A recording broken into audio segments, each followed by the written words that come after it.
What you're proposing, or what the president's proposing here, does not sound like it's in keeping with American tradition when it comes to immigration.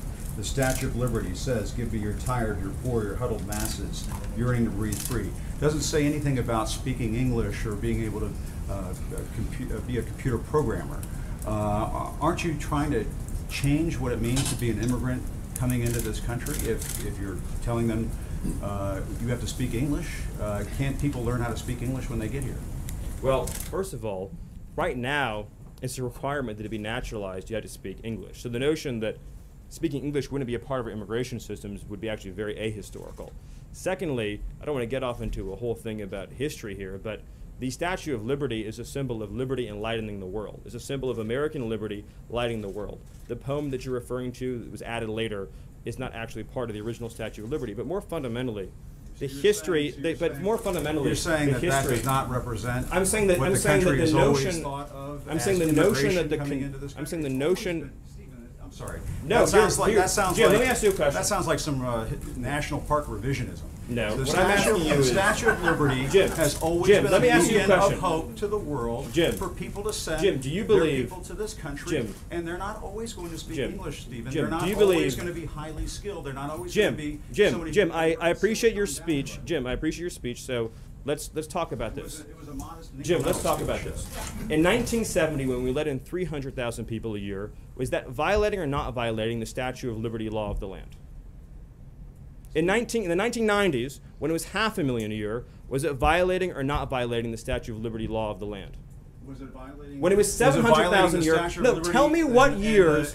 Tell me what years. Tell me what years meet. Tell me what years meet Jim Acosta's definition of the Statue of Liberty poem law of the land. So you're saying 1 million a year is the Statue of Liberty number. 900,000 violates it. 800,000 violates it. You're sort of bringing a Jim, press one for English philosophy here to Jim, immigration, and that's never for been Jim, what the United States has been about, Steve. That I mean, you're, that's but just you're the also case. your statement's also shockingly ahistorical in another respect too, which is if you look at the history of immigration, it's actually ebbed and flowed. We've had periods of very large waves, followed by periods of less immigration and more immigration, and during we've had a period of immigration right now. The Yeah, president wants to build a wall, actually, and you want it's to actually- bring about a sweeping change to the surely, immigration Jim, system. you don't actually think that a wall affects green card policy.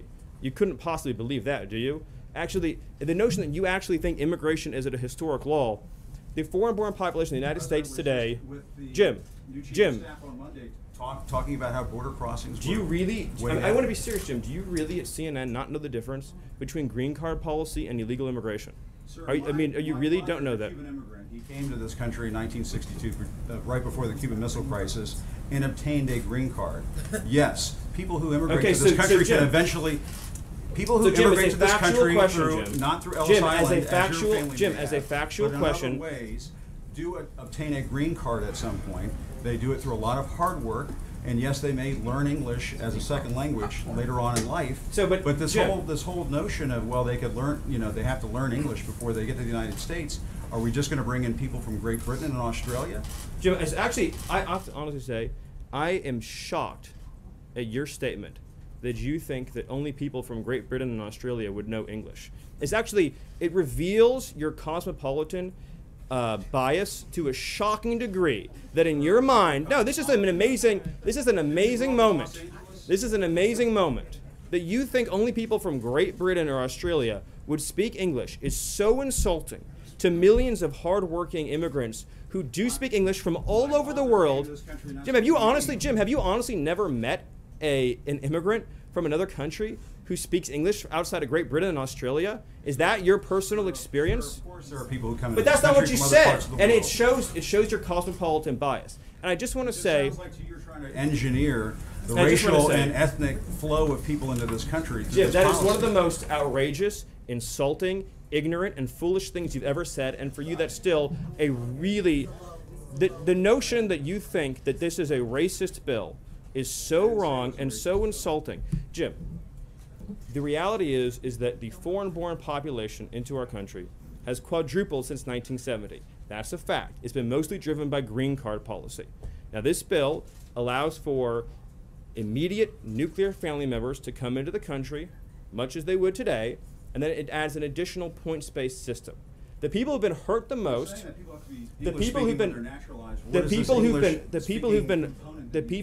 hurt the most by the policy you're advocating are What policy am I advocating? apparently just unfettered, uncontrolled migration.